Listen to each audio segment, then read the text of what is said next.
Hello and Minglaba, welcome to MI Radio's Myanmar Today. I'm Henry Zin. State Counsellor encourages Myanmar embassies abroad to assist overseas Myanmar citizens. People are eager to get out of their houses soonest possible, but the government extends preventive measures until June 15th. Story coverage on the preparation for school opening for 2020 to 2021 academic years. All of that coming up later, but for now, let's take a look at what's happening in local news. State Counsellor Aung San Suu Kyi held a video conference on Tuesday from the presidential palace in Naypyidaw with Myanmar ambassadors serving in the People's Republic of China, Thailand, and the Republic of Korea, who made arrangements for the repatriation of Myanmar citizens. In response to the presentations made and in giving her concluding remarks, the State Counsellor said that Myanmar embassies were reliable places for Myanmar citizens, no matter where they were or whatever difficulties they were in, to get proper assistance. The Ministry of Foreign Affairs was responsible for making that happen, and that these embassies played a crucial role in implementing the policies and directives issued by the MOFA in the proper manner. She emphasized that what was most important was for the diplomats to establish friendly relations not only with the governments of the host countries but also their people. This was the main duty of Myanmar Foreign Service personnel, and that the aim of conducting the video conference was in a way to inform the people how these duties were being performed by this personnel. She added that it was also necessary to consider for the long term how many Myanmar migrant workers would get back their jobs after COVID-19 restrictions have been lifted. She said they hoped to resume regular flights with other countries and that they wanted to implement this as soon as possible. They also had grave concerns that the second wave of outbreaks could occur if necessary restrictions for COVID-19 were not put in place due to hasty decisions. Reports from Myanmar embassies on the measures taken by respective countries against COVID-19 were very helpful. Considerations were being made to see whether new ideas could be obtained after reading these reports. The Union Enterprise for Humanitarian Assistance, Resettlement and Development in Rakhine State held the fourth video conference meeting in Naypyidaw on Tuesday. Union Minister for Social Welfare, Relief and Resettlement Dr. Win Myint A, the Vice Chairperson of the UEHRD Committee, presided over the meeting. He discussed the committee's works on providing humanitarian aid in Rakhine State, repatriation and resettlement programs for the displaced persons, collaboration with relevant ministries, task forces, international organizations, and partner countries in implementing development projects. The links of UEHRD works with central committees and work committees responsible for supporting peace, stability, and development projects for Rakhine State. He also discussed operation costs of committee office, systematic use of UEHRD committee's funds, which will be scrutinized by local and foreign audits, requirements for coordination with the Office of Auditor General of the Union and relevant ministries, and the works of UEHRD in Rakhine State amid some restrictions in armed conflicts and COVID-19. Union Attorney General U Tun Tun Oo, in his capacity as the chairman of Supreme Court Bar Council, presided over the first edition of the council meeting in 2020 on Monday, with a focus on preparations for holding its elections in August. The Supreme Court of the Union issued the amending rules for elections of the council on 6th of April, followed by the council's election procedures on 18th of May.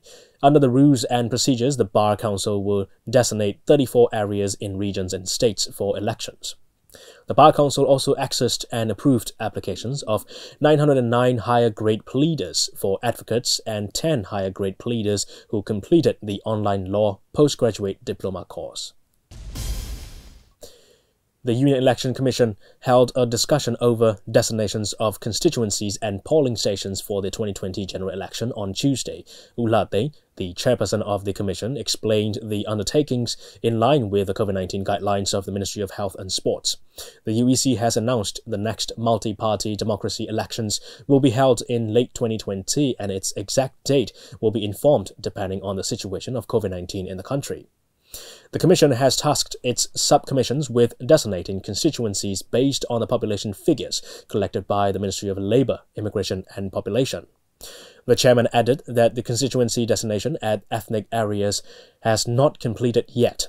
The UEC will manage in scrutinizing voter lists on a monthly basis to avoid overlapping and to ensure correctness. The Myanmar returnees from other countries will also be added to the voter list, while the voter list of Defence Services family members will be collected. That's all with the local news. Let's take a look at the first report now. During the video conference with Myanmar ambassadors in the People's Republic of China, Republic of Korea, and the Kingdom of Thailand, State Counsellor Aung San Suu Kyi encouraged Myanmar embassies to have a strong relationship with the host country and help overseas Myanmar citizens to return home during the outbreak of COVID-19, as well as to assist in getting employed back beyond the stable situation of COVID-19. Dora Switzin will tell us more. State Counsellor Aung San Suu Kyi at a regular video conference focusing on bringing back Myanmar citizens from foreign countries encouraged Myanmar embassies to help overseas Myanmar citizens.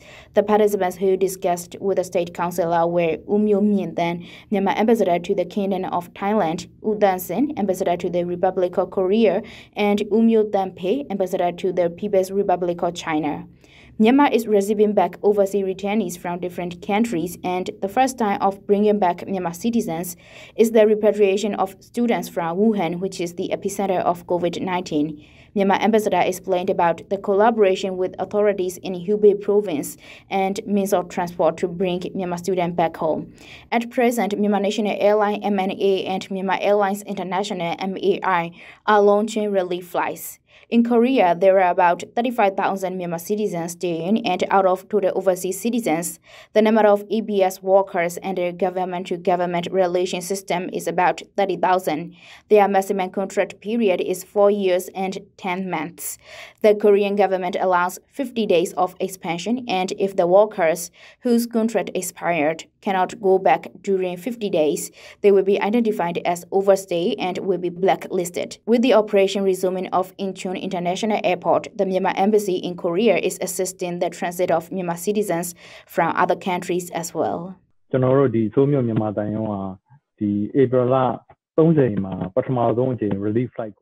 collaboration with the Korean Foreign Affairs Ministry, the Myanmar Embassy in Seoul arranged first relief flight by MAI on 30th April.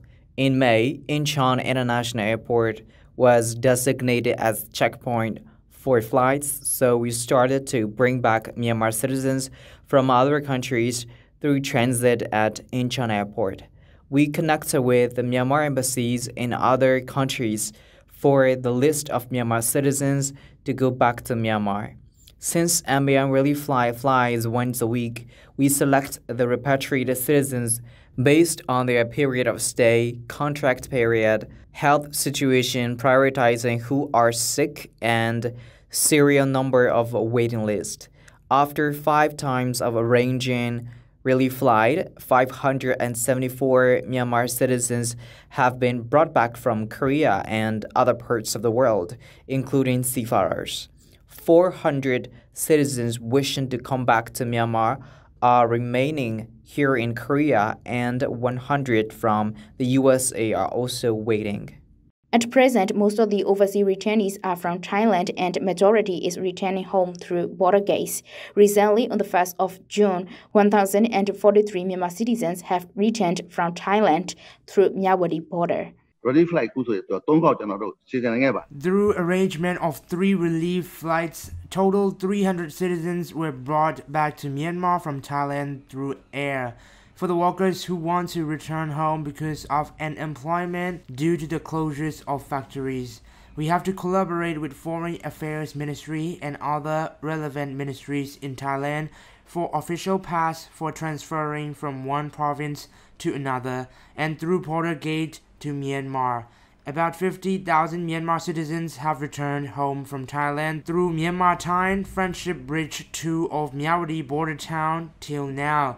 Beyond the stable situation of COVID-19 and the MOU systems, 60,000 workers can return to Thailand for employment. Then the State Counsellor appreciated the effort of Myanmar embassies to assist Myanmar citizens return home, and she encouraged the embassies to have strong bilateral relations with other countries and to help Myanmar citizens when they are to go overseas for employment again. We want our citizens stay in other parts of the world to rely on the embassies whenever they have difficulties. This is the duty of Foreign Affairs Ministry and the embassies. It is also the duty of embassies to follow the regulations of the host country and to have strong relationship with the citizens of the host country so that we can collaborate with them to solve the difficulties of our citizens staying there.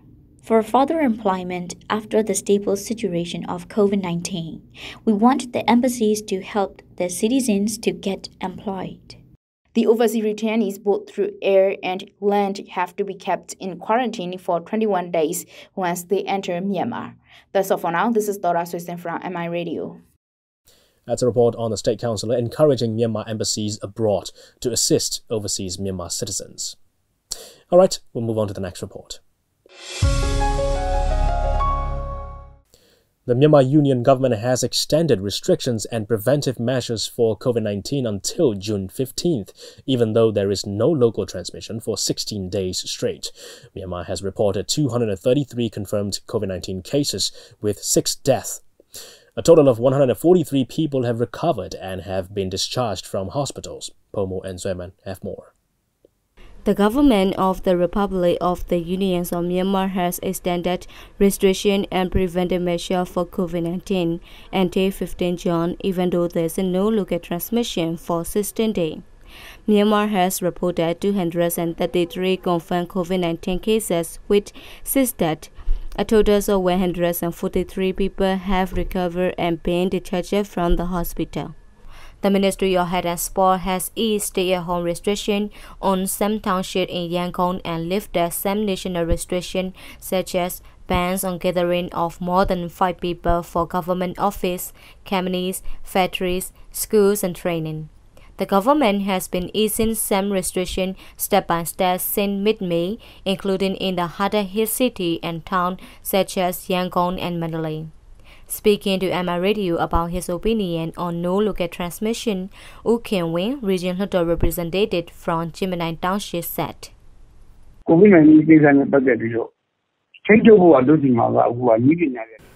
We have seen that there is no local transmission for 16 days.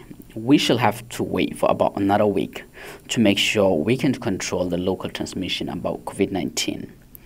As we know, the scientists in medical fields around the world have been doing clinical trials for medicine to prevent the coronavirus. The Central Committee on Prevention, Control and Treatment on COVID-19 has launched the restrictions as to the people. The new cases are from the returnees. We only have to control them.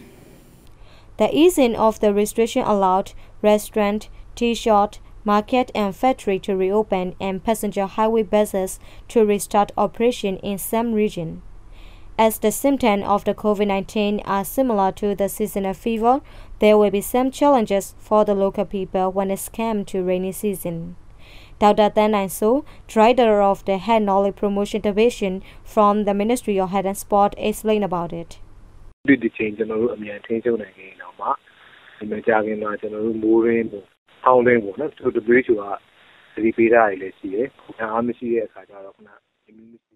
There will be some challenges for the local people as the symptoms of the COVID-19 are similar to the seasonal fever. We can't surely say that the local transmission is finished. The infections of both are from the respiratory tracts. It is really hard to separate from the seasonal fever as the symptoms are fever, dry cough, and tiredness. This can be a dilemma situation in the people during the rainy season. The protection is to boost the immune system, wash hands, and wear masks. The ban on inbound international flight is still affected and no announcement has been issued on lifting the ban or restarting operation. Basic education schools, nurseries, and private schools are staying in order to remain closed while the government makes plans to reopen high school in July. The resident from Tengajon Township spoke to Myanmar Radio about his worry about the coming rainy season. He said,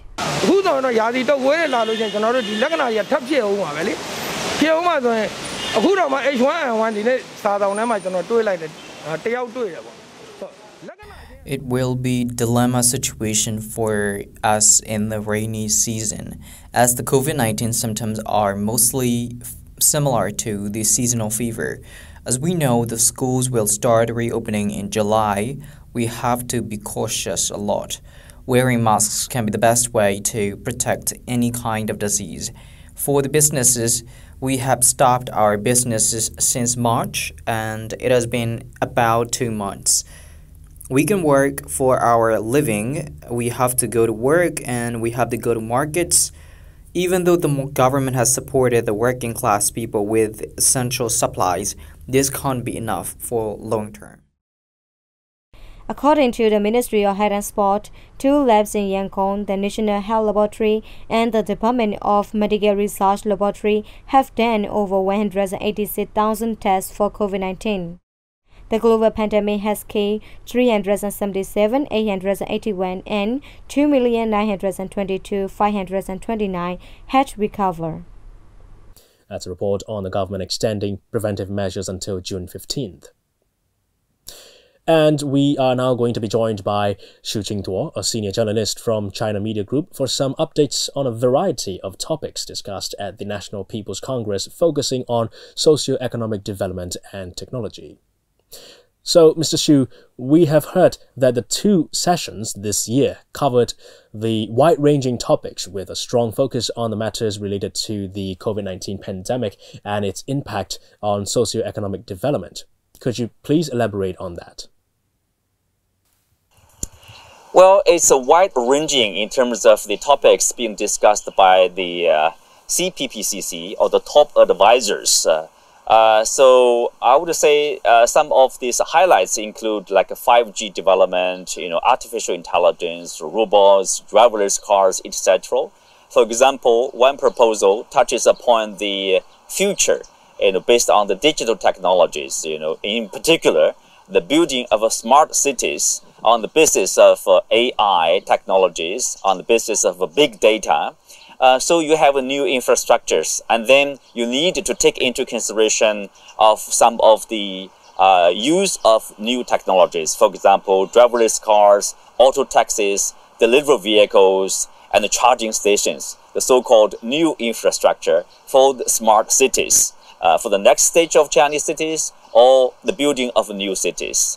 And because these advisors, they are coming from all walks of life, so there are a variety of proposals. For example, one former sports star, who is also a top advisor, raised the issue of creating more sports facilities in Chinese neighborhoods. So for the young kids, they will find places to do some exercise in addition to the online classes.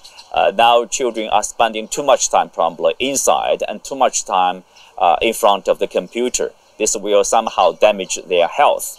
Another very focused topic would be like poverty alleviation. This is a long, I would say, theme which has been there for many, many years. So 2020 will be the year to eradicate the poverty, so absolute poverty. So this is a major topic. People are talking about this in the background of this impact of COVID-19.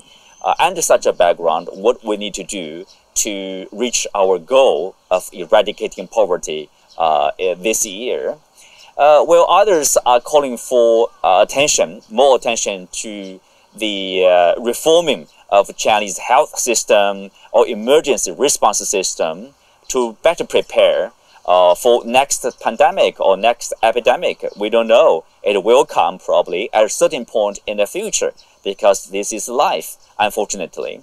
And also some advisors are calling for the building of the restoration of medical facilities in case there's emergency. This time around, every country suffered from this shortage of medical supplies, masks, goggles, protective gears, etc. So this gives the people the sense of emergency. We need to do something more to prepare for the rainy season. So in general, these are the topics. It's wide-ranging. It's about the people's daily life. It's about developing the economy, developing the country, reaching the goals set, a few years back in this country's, political agenda. And what about what are the key points discussed at the NPC to boost the economy for this year? These issues are mostly being discussed by NBC delegates. Inside actually the suggestions, ideas presented by the government, by the premier in his government work report. So the report will be discussed by the NPC delegates afterwards, and then with some revisions, it will be republished. So the whole country will follow the principles and the ideas inside the government work report. In this sense, in terms of the efforts to boost the economic development, mostly trying to recover the economy from the effects or the impact of this COVID-19 pandemic. There are some suggestions, and I think mostly it's becoming policy of the Chinese government. For example, the government is going to increase its budget deficit from 2.8% of the GDP to 3.6% of GDP. That means 1 trillion yuan as actual money, actual liquidity will be in the hands of the government. That means like the government's spending power will be enhanced by this additional 1 trillion budget deficit. In addition to that, there's another trillion worth of bonds that will be issued by the governments. So there's another trillion yuan to be invested, to be spent and be invested in different projects in different areas by the government at different levels to stimulate the economic growth. So in addition to that, of course, monetary policy, that means policies from the central bank that will be further easing, I would say, more accessible for this small and micro businesses to borrow money from the bank so they can survive the impact of the COVID-19 and continue to develop their businesses. And in addition to that, of course, there are some administrative measures by governments at different levels to help those small and medium-sized firms, companies, to reduce or delay their payment for their rent, for their loans, so their pressure will be reduced. In response, or in turn, they will keep their employees as it is. So there will be less pressure on this employment market. In this sense, the whole country will be continuing to develop the economy at the same time, and there will be the unemployment rate will be kept at a low point. So it's easier, I would say, for the country to survive the pandemic. At the same time, it will accumulate this potential to further boost the economy, as the situation gets better and better. All right, thank you so much, Mr. Xu, for joining us here on Myanmar Today. We have more reports coming up. Stay tuned. The outbreak of COVID-19 undoubtedly caused the opening of schools late this year, which is usually opened from the 1st of June every year. And as the schools are set to open from the month of July, although the results of examinations have not yet been released, the school uniform market sees the decline. But the business persons in these sectors are hoping for the best, that the situation will soon come to its normality. Williamson will tell us more. With the announcement released by the government, the schools are set to open in the month of July. And when it comes to opening the schools, it used to be quite a bit of burden for the parents who have kids to go to schools. The reason is the parents have to get all the necessary equipment, from school uniform to pencil, everything the kid needs in taking class. The government schools in Myanmar are usually open on 1st of June. However, due to the outbreak of COVID-19, it is postponed to open in July. But before opening schools, there are still lots of work to do to make sure all the schools follow the guidelines set by the government to keep the virus at bay. Another important aspect of opening schools is As mentioned earlier, it is to provide the students what they need before they go to school. So far, according to some of the shopkeepers who have been selling school uniforms for years said, even though the month of June has arrived, they rarely sell the school uniforms. And according to them, it may contribute to the fact that the results of examinations are not yet out till now. Dr. Tanda, who is in charge teacher of number 1 Basic Education High School, Babaran Township, and she spoke to my radio about the condition of what the students might receive from the government as to the equipment. And she said, Speaking of the present situation, the teachers, the textbooks and other things are all ready for now. For the aid from the government side, each of high school will receive 4 infrared thermometers, 3 for each of middle school and 2 for primary school. 2 PPEs for all the schools, and the government will also provide masks for the schools depending on the number of students and workforce in a particular area. And besides all these aid from the government, we are also asked to submit the list of requirements to the government if we have any. U Mo is also one of the shopkeepers at Tenji Market who mostly sells school uniforms for the students. And he also spoke to my radio and said, Last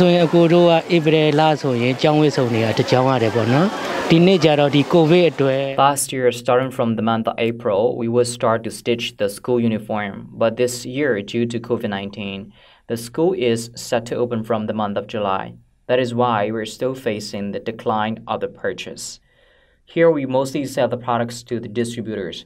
However, as the schools are yet to be open, even the distributors would not buy the products. We are told that this business will go well only after the results of the examinations are announced. Dr. Sanmin is another shopkeeper at Tenji Market, and she also spoke to my radio about how the present condition of school uniform market, and she said, There is a huge difference in the market when we compare it to the last year market. By this time 8 years ago, we have already sold out the school uniform, but for this year, we have not even started yet. I have school uniform only for the primary school started, but as the school will be open from the month of the July. The market is not doing well, however, we are keeping the positive vibe that it will be doing well very soon.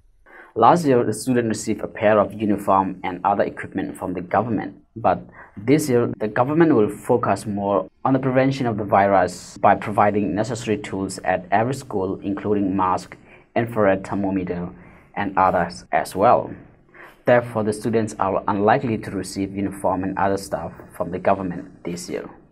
Ma Pomong is one of school uniform distributors, and she collects uniforms from Tenji Market and sells them back in her hometown. And she also spoke on my radio about the present school uniform market, and she said, The difficulty is the business is not doing well at all. It was doing well this year, but as the outbreak of the virus is affecting everyone, then it is also affecting my business as well. I came here today to collect some uniform for sale, but I'm not sure how it will go. Even if it will not be profitable, I have to take the risk and sell the school uniforms. Depending on the situation of the market, I will decide to go for more or less. This is Unison for my radio. That's a report on the preparation for school opening for 2020 to 2021 academic years. Well, that's all we have for today's reports. Let's take a look at the international news now.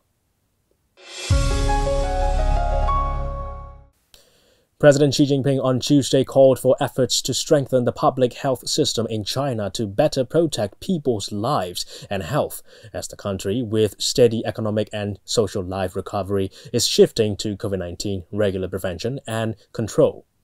In a meeting with officials, scholars, and scientists in Beijing, Xi, who is also General Secretary of the Communist Party of China Central Committee and Chairman of the Central Military Commission, said the country must remain vigilant in addressing and preventing epidemics and other public health crises after the coronavirus outbreak.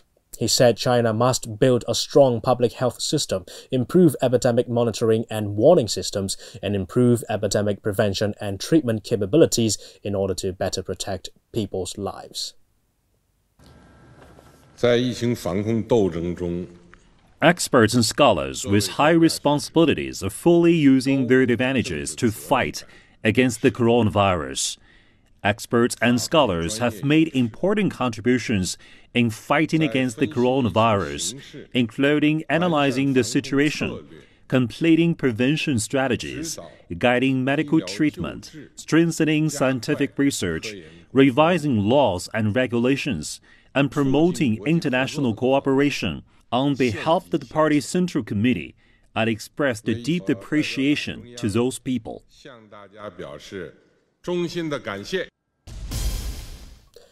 In other news, U.S. President Donald Trump threatened to deploy the United States military into the streets unless states halt the violent protests. Speaking in the Rose Garden on Monday evening as police fired tear gas at hundreds of protesters outside the White House, Trump said he was recommending that governors deploy the National Guard in sufficient numbers to dominate the streets. Let's take a look at the video. My fellow Americans, my first and highest duty as president is to defend our great country and the American people. I swore an oath to uphold the laws of our nation, and that is exactly what I will do. All Americans were rightly sickened and revolted. That is why I am taking immediate presidential action to stop the violence and restore security and safety in America. I am mobilizing all available federal resources, civilian and military, to stop the rioting and looting, to end the destruction and arson, and to protect the rights of law-abiding Americans, including your Second Amendment rights. Therefore, the following measures are going into effect immediately. First, we are ending the riots and lawlessness that has spread throughout our country. We will end it now. Today, I have strongly recommended to every governor to deploy the National Guard in sufficient numbers that we dominate the streets. Mayors and governors must establish an overwhelming law enforcement presence until the violence has been quelled. If a city or state refuses to take the actions that are necessary to defend the life and property of their residents, then I will deploy the United States military and quickly solve the problem for them. I am also taking swift and decisive action to protect our great capital, Washington, D.C. What happened in this city last night was a total disgrace. As we speak, I am dispatching thousands and thousands of heavily armed soldiers, military personnel, and law enforcement officers to stop the rioting, looting, vandalism, assaults, and the wanton destruction of property. We are putting everybody on warning. Our 7 o'clock curfew will be strictly enforced. Those who threaten innocent life and property will be arrested, detained, and prosecuted to the fullest extent of the law. I want the organizers of this terror to be on notice that you will face severe criminal penalties and lengthy sentences in jail. Around 5,000 people gathered in Amsterdam's Dam Square on Monday to protest against police brutality in the US and Europe. The protests follow the death of an African-American man, George Floyd, in the city of Minneapolis on 25th of May. The 46-year-old died of asphyxiation in police custody after a white police officer had knelt on his neck for nearly 9 minutes. Several Dutch anti-racism groups organized the protest after other European cities had done the same. Demonstrators were carrying signs bearing slogans such as "Black Lives Matter" and "White silence equals complicity."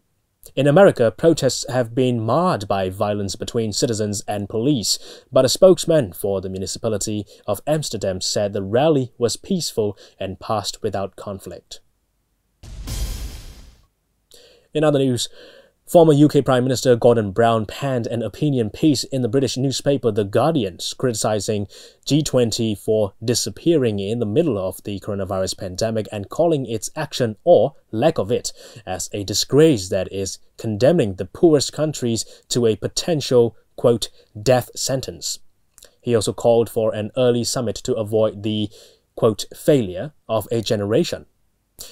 If coronavirus crosses all boundaries, so too must the war to vanquish it, Brown stated, noting that the G20 as a premier international forum for international economic cooperation, quote, should be at the center of waging that war. Instead, it, quote, has gone AWOL, absent without lending, with no plan to convene, online or otherwise, at any point in the next 6 months. Well, that's all we have for now. Thanks for joining me on Myanmar Today. I'm Henry Zinn. Have a great day, everyone. I'll see you again. Goodbye.